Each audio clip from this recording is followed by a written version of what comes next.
when people tell me, oh, that was a really good episode. And I'm like, yeah, it was. I get as excited about it as anyone else does. I feel like it's something that's really bigger than me. Oh, yes, I agree. I know we always say we love this conversation. It was so fun. It was so interesting. But, I mean, we mean it. Every one of them. They do just sort of have a life of their own, don't they?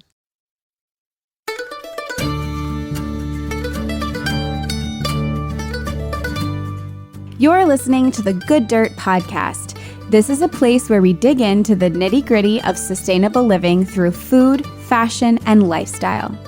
And we're your hosts, Mary and Emma Kingsley, the mother and daughter founder team of Lady Farmer. We're sowing seeds of slow living through our community platform, events, and online marketplace. We started this podcast as a means to share the wealth of information and quality conversations that we're having in our world as we dream up and deliver ways for each of us to live into the new paradigm, one that is regenerative, balanced, and whole. We want to put the microphone in front of the voices that need to be heard the most right now. The farmers, the dreamers, the designers, and the doers. So come cultivate a better world with us. We're so glad you're here. Now, let's dig in.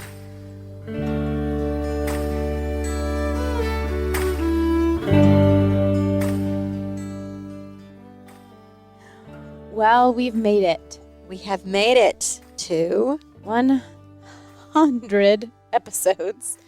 100 episodes of 100 episodes of the Good Dirt Podcast. You know, it's so funny, too, because we've been talking about it for a while, because we're like, how are we going to commemorate it? It's been about 2.5 years since we started this. Mm-hmm. How did we even think of starting a podcast? I mean, what gave us the idea? Oh, I know what gave us the idea. Yeah, I remember. We had a Kickstarter campaign Mm-hmm. when we started Lady Farmer, and it was really exciting. We reached our goal within the first few days, I think. Yeah.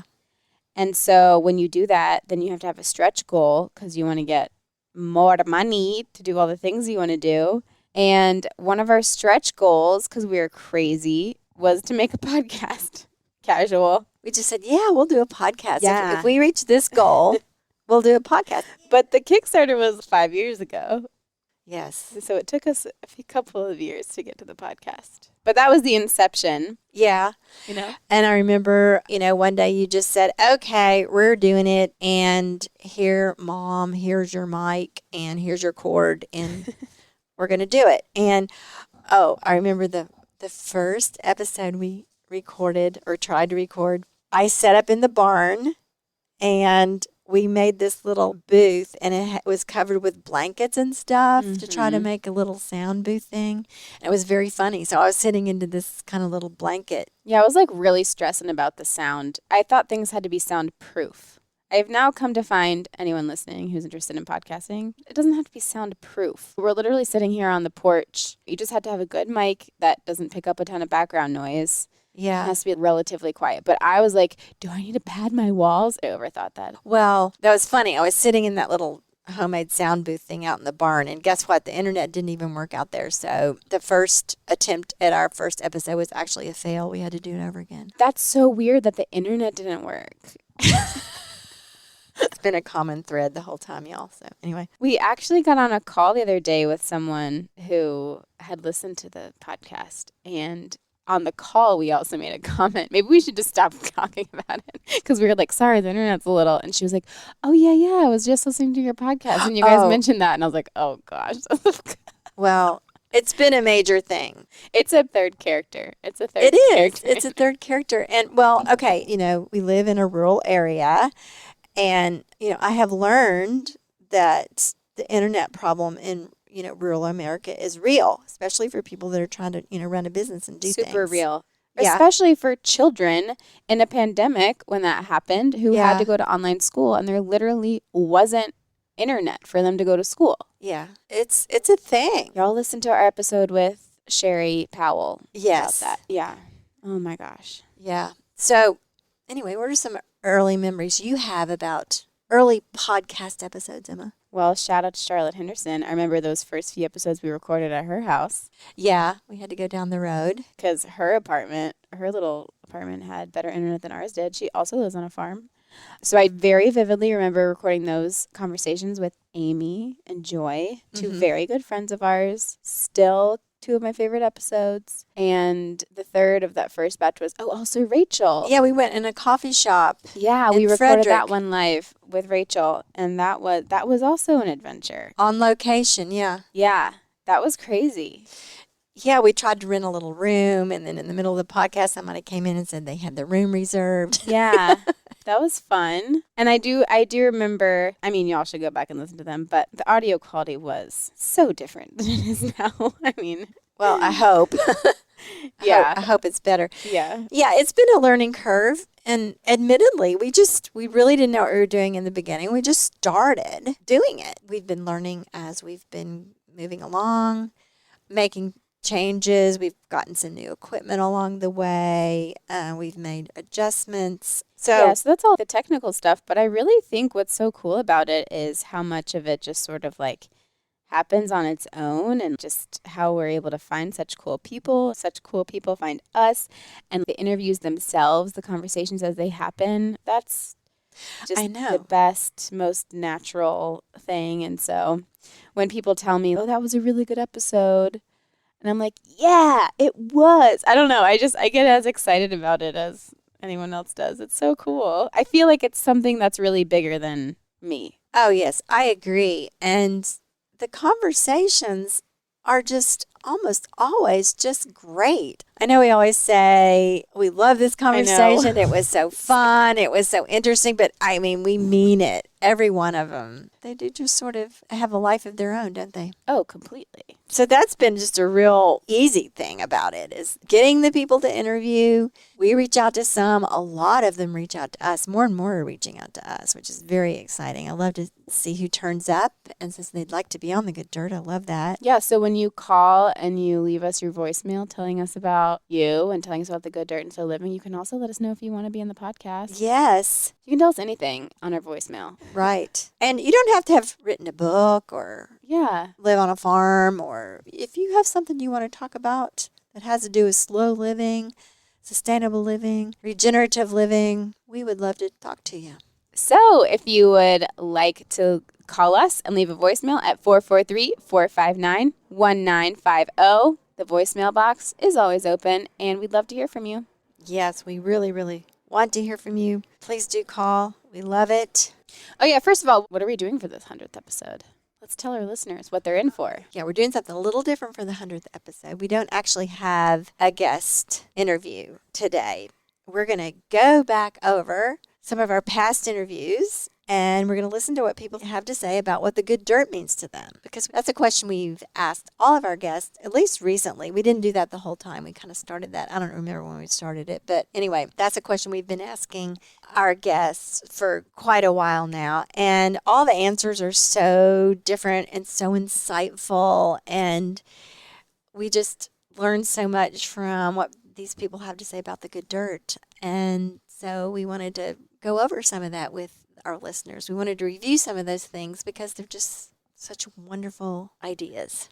Yeah, so what we've pulled together for you today is a medley of good dirt moments that it really means a lot to us going back and listening to them, and we hope that it will be meaningful for you as well. Yes, before we get into the medley, I thought it would be fun, Emma, if you and I asked each other some of the questions that we ask our guests on the Good Dirt podcast. Okay. So I'm going to ask you, Emma, are there any aha moments that you have pertaining to the podcast? Lots of times our guests will talk about an aha moment or a turning point for them, and getting them to where they are, to the point where they're working in the sustainability or regenerative space. So is there an aha moment for you pertaining to this podcast where something shifted for you?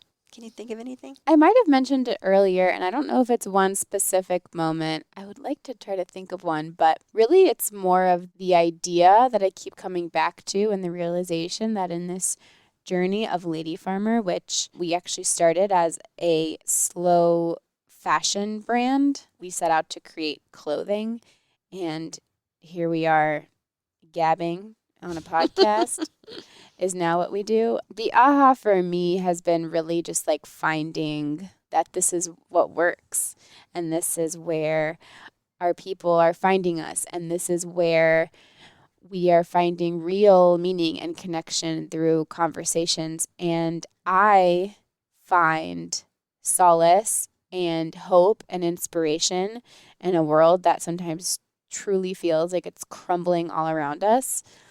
It's a lot of work, as I've also mentioned a couple times here too, but it doesn't feel like this uphill battle that so much of being an entrepreneur and starting a business and doing something different and explaining what you're doing over and over to people who don't get what you're doing yet can be really exhausting. But that's not what this is with the podcast. The podcast has been sort of a resting place of like what we're doing has meaning and is resonating with people. I'm thinking of lots of little moments of people close to me, but also not as close to me, just telling me that they like listening to the podcast and telling me about the interview they listened to. And also the voicemails we get, which you can always call and leave a voicemail also. Yeah. So what about you, Mom? What are some of your, or do you have an aha moment? Well, just like you, I don't think it's a single moment. I think it's a series of moments or a realization, an unfolding realization, I will say. That the more interviews we do and the more we get into this, the more I realize how relevant it is. And I read articles and I listen to other podcasts and I read books, and I realize we are having the same cutting edge conversations about really important topics, talking about the new paradigm, talking about how we can move forward. And it's just really exciting to me to be part of this process that's going on in our culture, really. Yeah. This shift, I just feel very, very honored to be a part of it, and very honored to be able to talk to people who are also an active and essential part of what's going on. The real changes, the changes that are happening. We're there. Retweet, dude. I hear that. Yeah, so that's my aha moment. What are some of your greatest challenges in this journey? Oh, hands down the internet. Yeah, that's the internet. Struggles. It is a struggle. We were saying it earlier in this conversation. Rural internet. And yeah, to me, if I had some great internet connection, this would be a breeze, I think. Mm-hmm. Because essentially it's fun. The conversations are fun. The recording is fun. It's just that when we have the obstacle of those technical challenges, that's not so fun. So. Yeah. But we work our way through it, generally. Mm-hmm. So what would you say is our greatest challenge, Emma? Or for you? For me, I'm just going to be super transparent and say that it's a lot of time and resources goes into producing this show. Done with love, done with joy. But it is not sustainable forever to not have substantial sponsorship. It's true. And I don't know, I mean, it kind of feels awkward to say it out loud and talk about it out loud, but maybe we should. Maybe we should, yeah. Yeah. So we are so supported by our membership community. That is so wonderful. We love all of you guys and appreciate you guys so much. That is part of it. Well, to your point, yeah, we talk about sustainability all the time, so we need to make sure that the show itself is sustainable. Yeah. And we really need to keep working on that, and we really need to communicate to the listeners that a lot of resources go into this. Yeah. We have editing, we have graphics, we have our time, we have marketing, all these things. So we do have several avenues of support. Well, you can join the Almanac. We have the full membership, and then we also have the Good Dirt membership, which is sort of an abbreviated membership of the Almanac, which is basically you get access to the community, but you don't have access to all of the extra content that we're putting out. But it's just a means of support for us, $5 a month, and then the rest is $11 a month. So whatever way that you want to be involved and that you're able to is greatly appreciated. But no, seriously, I'm also putting this out there. We would love to work with sponsors. We'd love to work with companies and brands that we feel super aligned with. As you all know, we're very picky. So there's certain brands that I have in mind. But it's hard to get emails of people, and it's hard to find the right person at the right office and et cetera, et cetera. So just putting this out there for any listeners who might be interested or know someone at a company that might be aligned with the Good Dirt podcast. We are all about brand partnerships and sponsorships, and that can really help ensure the health of the show moving forward. Yes, please. So if you're out there listening and you know of a company, or you are a company, or you own a company, and you believe in the Good Dirt and you believe in what we're talking about and what we're doing, then yeah. And that you understand that our listeners are the best people Yes. who need to know about your mission and your product. Yes. Because that's also true. It's like, come on. Well, we are lady farmers, and we do believe in cross-pollination Yeah. a lot. So it's win-win Yeah. for us to support each other in our work. So all of you out there that have any ideas on this, please let us know. So having said that, Emma, what do you think are your greatest wins or joys in this podcast journey so far? What do you think? Well, for me, having gone from day one, doing literally every part of it, from figuring out the tech, the setup, recording it, editing it. You know what? I might be taking too much credit. I think Mary, our graphics person, has helped with the graphics all along. Mary did the graphics. But besides that, I did every part of it. And now the fact that I'm able to hand so much of that off, and we have a wonderful editor. She's literally the best. And we just have such a great team of support. And you've taken on more, Mom. You really help a lot with the pre-recording stuff. Just sort of like figuring out our system. And I remember, how long have we been doing this? 2.5 years? Yeah. So for about 2 years, our MO was like, workflow. We got to figure out the workflow. What's the workflow? And I sort of feel like it's been a while since we had that conversation, which is nice. I think we've kind of gotten in a groove. Yeah, very recently, our Mary Ball became our project manager on this, and she keeps us on track and tells us what needs to happen when. Our Mary Ball. That was sweet. Our Mary Ball. She does the graphics, and she keeps us on track for what needs to happen next with every episode. Yeah, and that is truly a joy. For me, it is truly a joy. I have so much fun working collaboratively on a team. People doing what they're good at, everyone doing what they're good at. Yeah. Oh my gosh, that makes me so happy. And we have Dorothy writing the show notes. Mm-hmm. Thank you, Dorothy. Yes. And we have Sarah working with the social captions, getting them up, telling us what the episodes are. Yeah, so great. What about you, Mom? What are some of your greatest wins and joys? Oh, I just enjoy the conversations so much. And it just, every interview at the end, I think, gosh, that was great. I enjoyed that. Or that was such a great conversation. I just feel that so often. And I love meeting these people and hearing their stories and hearing how they are so heart and soul motivated by the same things we are, making a difference, creating a better world, creating a world we can all live in better. So, yeah, the conversations. They're pretty good. I don't know if you've heard them, but they're pretty good. Yeah, they're really good. And also, working with you is so much fun. I mean, who gets to sit down with all these people and have these great conversations with their daughter? So I'm really grateful for that. Yeah. How has your idea of slow living evolved after all of these conversations? Well, you know what amazes me is like 2 years ago, just a few weeks after we started the podcast, we published The Lady Farmer Guide to Slow Living. Which was 2 weeks after the coronavirus pandemic. Yeah, started. Exactly. And like the very first page of the Lady Farmer Guide to Slow Living, we state, sort of what slow living means for us. And basically it's intentionality. It's living your life with purpose. It is paying attention to how you use your time and your resources. And so many people that we talk to and we ask them, what's slow living mean to you? They say the same thing. So I just love how people get it, or people get it in the same way we get it. And people understand that we're not talking about speed, or we're not talking about how busy you are or how many things you have to do in a day. It's not about that. It's about how your life feels to you, how what you are doing day to day nurtures you, how it inspires you, how it makes you want to keep moving forward. So I really love how so many of the people we talk to are on the same page with that. But how has my idea of slow living evolved after all of these conversations? I would say that I think more than ever, I realize that it is a long process, and it's kind of like peeling an onion.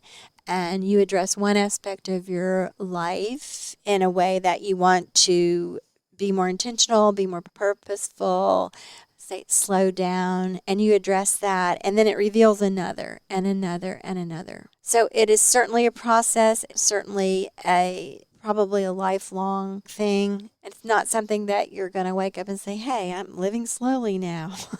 Yeah. It's like you're going to just keep peeling it away. Keep Yeah. working on it. And I don't know if there's ever really any end point. Are you ever really there? Yeah. But it's a beautiful journey. And I love it. And I love going deeper and deeper into it myself. And I think years down the road from when we first started Lady Farmer, I am much deeper into it than I was because I've been thinking about it and talking about it and living it to the best of my ability for all these years. So, yeah. Yeah. So what about you? How has your idea of slow living evolved after all these conversations? Well, I have a pretty specific answer that, we can call it evolving, or we can call it, I'm literally reading this book right now. Okay. That is just mind-blowing. I posted about it in the Almanac. So it's called 4,000 Weeks, Time Management for Mortals by Oliver Burkeman. Okay. And, I'm just in the beginning pages of this book. And as you were saying, we understand these things, but he's also opening things up for me in ways that I haven't thought about them. So in the opening of this book, he talks about how the human's relationship with time is a relatively new thing. The way that we think about time right now is super specific and tied to industrialization and clocks and everything, right? That's like historical fact kind of thing. And he takes us into the mind of a peasant farmer who, while, as he states almost humorously, there's a lot of reasons why we're very happy we're not peasant farmers. We don't wish we were peasant farmers just because of the other things that came along with that life. But they lived such a pastoral life that was the gardening will never be done because that's what you do is you garden. When it's harvest time, and there will be harvest time again. Yeah. Cyclical. Right. So I'm just going to read a quick passage. Living this way, one can imagine that experience would have felt expansive and fluid, suffused with something it might not be an exaggeration to call a kind of magic. Notwithstanding the many real privations of his existence, our peasant farmer might have sensed a luminous, awe-inspiring dimension to the world around him. Untroubled by any notion of time ticking away, he might have experienced a heightened awareness of the vividness of things, the feeling of timelessness that Richard Rohr, a contemporary Franciscan priest and author, calls living in deep time. At dusk, the medieval country dweller might have sensed spirits whispering in the forest. Along with the bears and wolves plowing the fields, he might have felt himself one tiny part of a vast sweep of history in which his distant ancestors were almost as alive to him as his own children. We can assert all this with some confidence because we still occasionally encounter islands of deep time today. In those moments when, to quote the writer Gary Eberly, we slip into a realm where there is enough of everything, where we are not trying to fill a void in ourselves or the world. The boundary separating the self from the rest of reality grows blurry, and time stands still. The clock does not stop, of course, Eberly writes, but we do not hear it ticking. I really love that. Yeah, that's beautiful. So that idea of deep time and the time not stopping, but we don't hear the clock ticking, that is what I think today, or what I'm currently thinking of when I think of slow living. That reminds me so much of the interview we just did with Claire Dunn. Yes. It won't be up for a few weeks, but Yeah. just to give you a little preview, she had a 1-year nature immersion. Mm-hmm. And so she was away from all technology, screens, clocks. She just lived in nature for a year. And we kind of called it like the ultimate slow living. That's what that reminds me of. And then one more little slow living share while we're on the subject. I also recently was reminded of the very famous Mary Oliver poem that's quoted all the time up and down. Tell me, what is it you plan to do with your one wild and precious life? Yes. And I don't know if this is your experience, but in my experience, that quote specifically is taken out of context a lot and used kind of as motivation. Like, what is it you plan to do with your one wild and precious life? Like, oh my gosh, what are you going to do with it? Like what, follow your dreams. Running out of time. Right. What crazy, well, not necessarily, but what are big things are you going to accomplish? That's how I think of it. I don't know. Do you think of running out of time when you hear that? Kind of, yeah. So I went back and read the poem, and I'm sharing it right now because it's called The Summer Day. Ah. Are you ready? Mm-hmm. Who made the world? Who made the swan and the black bear? Who made the grasshopper? This grasshopper, I mean, the one who has flung herself out of the grass, the one who is eating sugar out of my hand, who is moving her jaws back and forth instead of up and down, who is gazing around with her enormous and complicated eyes. Now she lifts her pale forearms and thoroughly washes her face. Now she snaps her wings open and floats away. I don't know exactly what a prayer is. I do know how to pay attention, how to fall down into the grass, how to kneel down in the grass, how to be idle and blessed, how to stroll through the fields, which is what I have been doing all day. Tell me, what else should I have done? Doesn't everything die at last, and too soon? Tell me, what is it you plan to do with your one wild and precious life? So I reread that, and I was like, oh, she's not talking about what crazy things are you going to do. She's talking about slow living. Yeah. She's talking about just laying down in the grass. It doesn't sound like she's talking about accomplishments. Right. She's talking about being. Yeah, being a person. That's amazing. So cool. Okay, so thank you, Emma. You're Thank you so very welcome. much for sharing those things. Yeah. It's wonderful. So I think this is a great time to segue into our medley of selections from past episodes where our guests answer the question, what does the good dirt mean to them? Great. Yeah. Let's do it. So what we'll do is we'll play a bunch of them, and you can see in the show notes who they are and what their episode is, which you will, of course, want to go back and listen to the episodes because they're all just great. And then after that, we'll come back and we will answer that question for ourselves. Yeah. And so here we go. We ask our guests, what does the good dirt mean to you?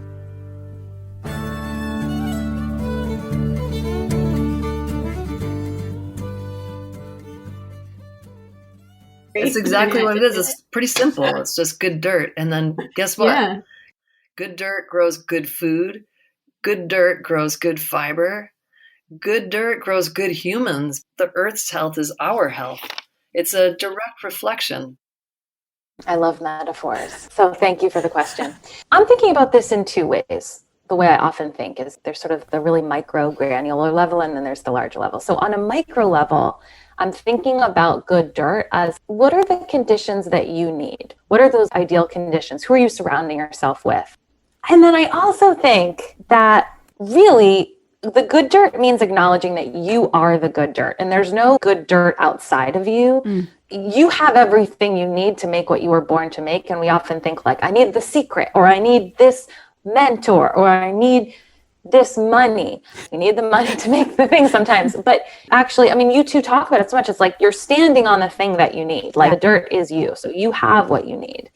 And then when I look at it collectively, I think, how are we making good dirt for the voices that have not been represented and allowed to flourish now get to sing and shine and be the stories and the voices that shape our future? And I think we can think about that in classrooms and in boardrooms and in any community that we're in. How am I making good dirt for the voices that matter the most right now and the voices that we haven't been hearing from for hundreds of years? I would say it would be a soil rich with microorganisms and fungal networks, just a place of incredible fertility where so many different expressions of beauty can come from that. So it's about diversity ultimately, because below ground diversity creates above ground diversity.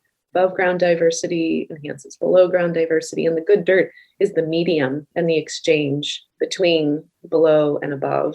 And I think the good dirt to me is, just a panoply of ecological relationships between things. Nourish the good dirt. That's what I spend a lot of my time doing, actually. I mean, good dirt is everything, right? So I would say that if you were to talk about it in a metaphorical sense, I would say that good dirt is basically, you know, if you were to monetize it, it would be the equivalent of having a full bank account. It would be like realizing all your dreams. If you had good dirt, it's like everything that you could ever dreamed of, you have.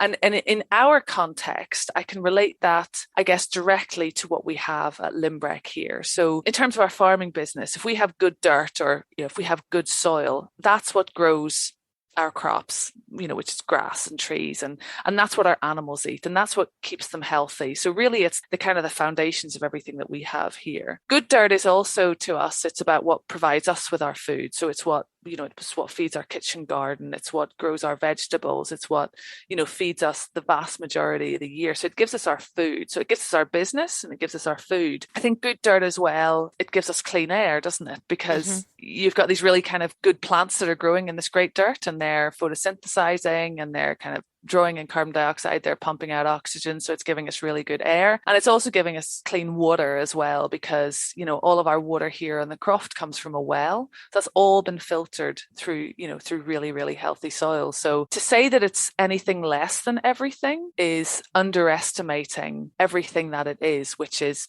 basically what we have that gives us life.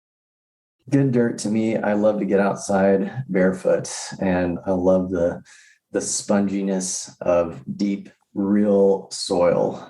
I love walking through a forest and where the leaves and the sticks and the needles have been breaking down for years, and you can feel that depth and that sponginess. And there's a mycorrhizome in there. There's a network of life that's working, that's storing carbon, that's creating the oxygen that we breathe. That's the good dirt. There's obviously the idea that dirt is actually good for you. I think I read, and I wrote it in my book, that one shovelful of rich organic dirt has more biodiversity than the entire Amazon rainforest. Yeah. So dirt is this incredible ecosystem that's living and it's alive, and we don't even think about it because it's below our feet. Mm-hmm. So there's that. And, there's all that research that's come out over the past decade about how children who play outside and play in the dirt have a higher likelihood of having stronger immune systems, less likelihood of having allergies and asthma. But for me, that's like too scientific. When I think about dirt, and the reason why I garden is mostly for mental, emotional, I guess even spiritual reasons, I think about when I'm in my kitchen in the summer and both of my kids are home and my dog's running around like crazy and I'm feeling cagey, all I have to do is step out my back door and I'm in my garden and I just putz around, and sometimes literally am digging in the dirt. And when I am, I feel so peaceful and calm, and I feel like my true self. I can kind of let the stress of being in a house with a lot of people evaporate.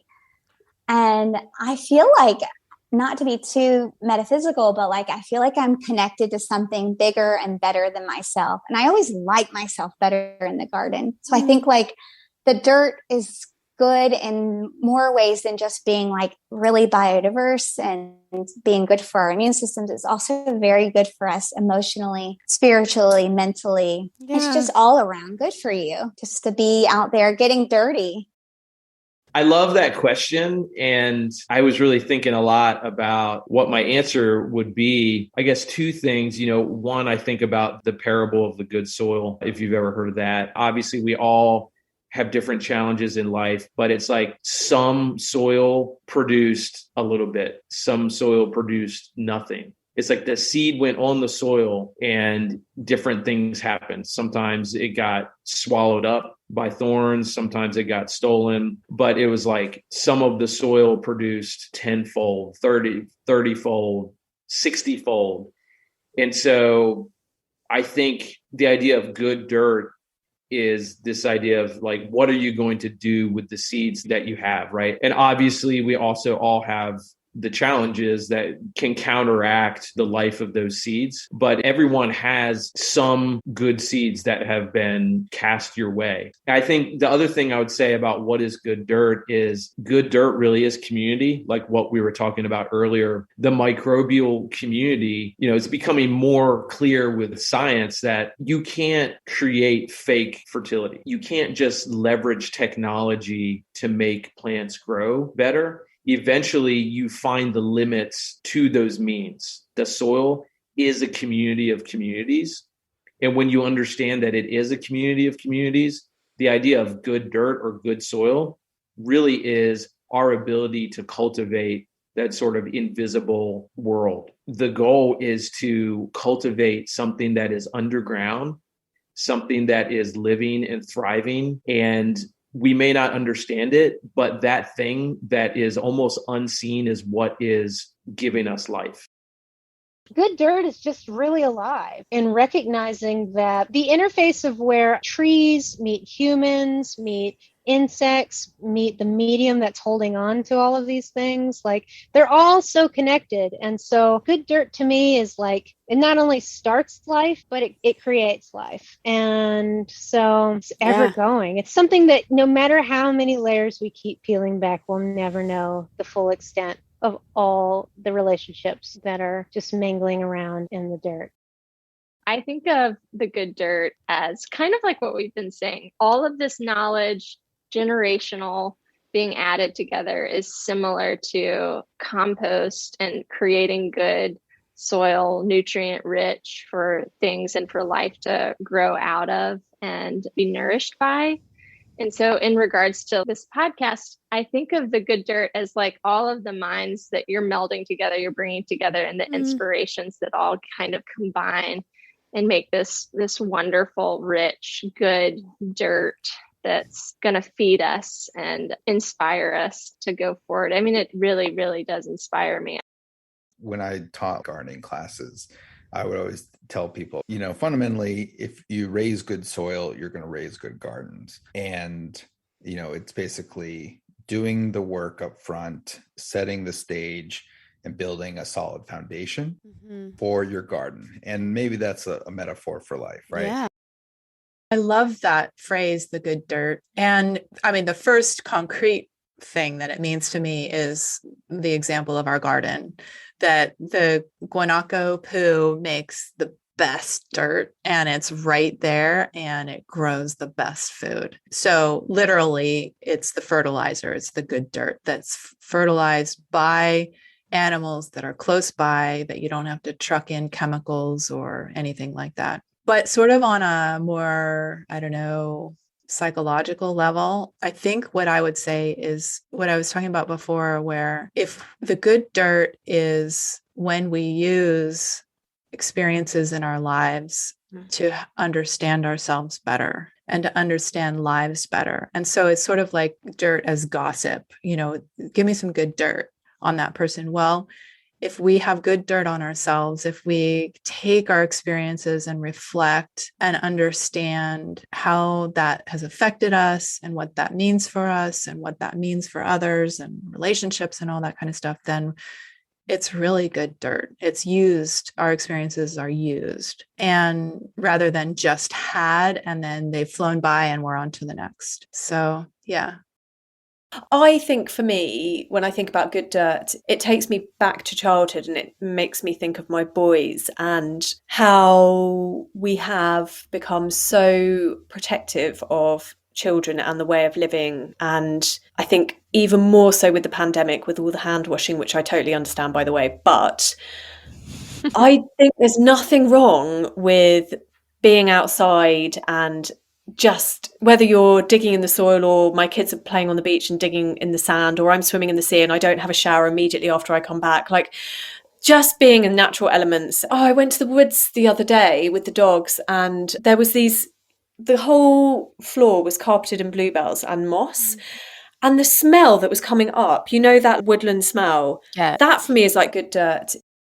I would have to think the cultivating of great relationships and conversation. And this is really important stuff because it's about everyone's life and place we live and we all share. We all need to be a little more conscious of things moving forward and in any way possible. So I'm so glad you guys are here and being a part of spreading the good word through the good dirt.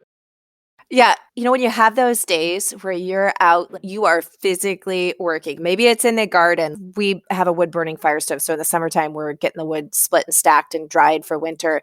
But you come to the end of the day and like you are dirty. I mean, your clothes are dirty. You've sweated. There's dirt under your fingernails. But it's that good dirt feeling. You're like, man, I am filthy, but look what I did. And I'm tired, but it feels so good. It's that satisfaction.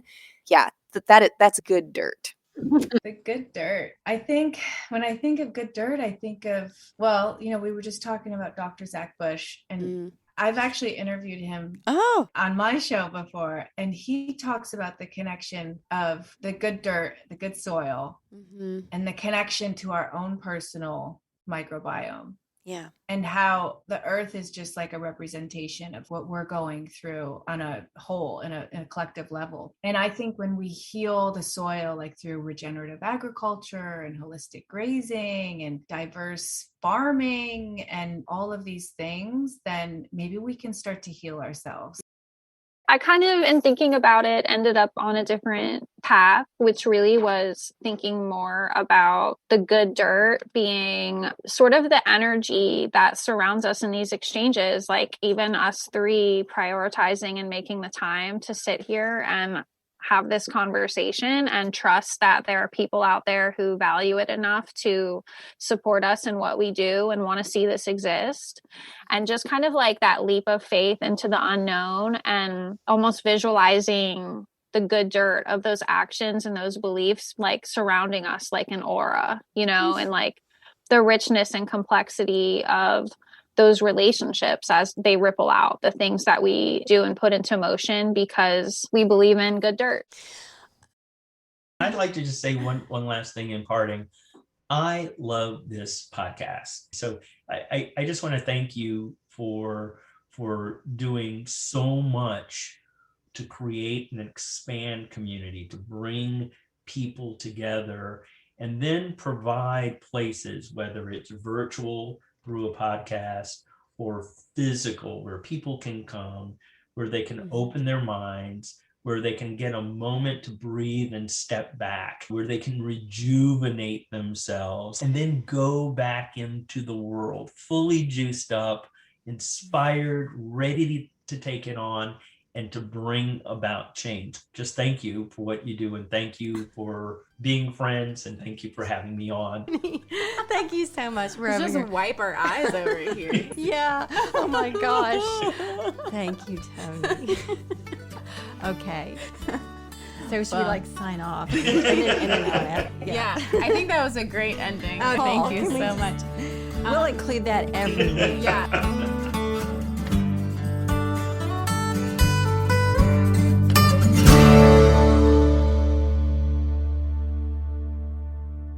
So now I want to ask you, Emma, what does the good dirt mean to you after 100 interviews and 100 conversations about it?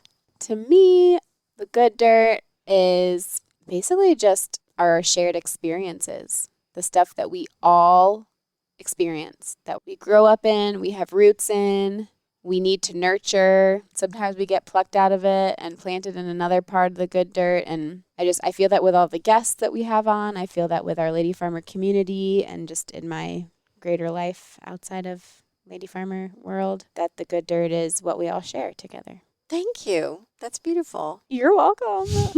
What does the good dirt mean to you, Mom? The good dirt means to me all of these great ideas and all these minds and all these people living their lives and working these things out and working towards something better. And we have the great privilege of talking to people about this every week. And it's just so rich and so diverse. And there's so many different elements to it, just like in the dirt, all the different microbes and bacteria and all the different life forms. We have all that in our good dirt conversations too. And all together, it makes just such a rich, wonderful compost from which we can grow a really better future. And that to me is the good dirt. And that to me is the Good Dirt podcast. And it makes me very hopeful and happy. Heck yeah. Yeah. Write us at productions@ladyfarmer.com if you want to sponsor. Just kidding. No, not kidding. Not kidding. Thank you so much, everyone, for tuning in today. This is a fun one. If you're a new listener, welcome. You just got an earful. Feel free to go back and listen to any of our previous 99 episodes, and feel free to stay tuned every Friday. We come at you with new interviews. We are Lady Farmer on Instagram. That's literally We Are Lady Farmer, all one word, on Instagram, ladyfarmer.com, on the internet. We love you guys. Thank you so much for being here. So thank you, everybody, for tuning in to our 100th episode, and hope to have you back for more.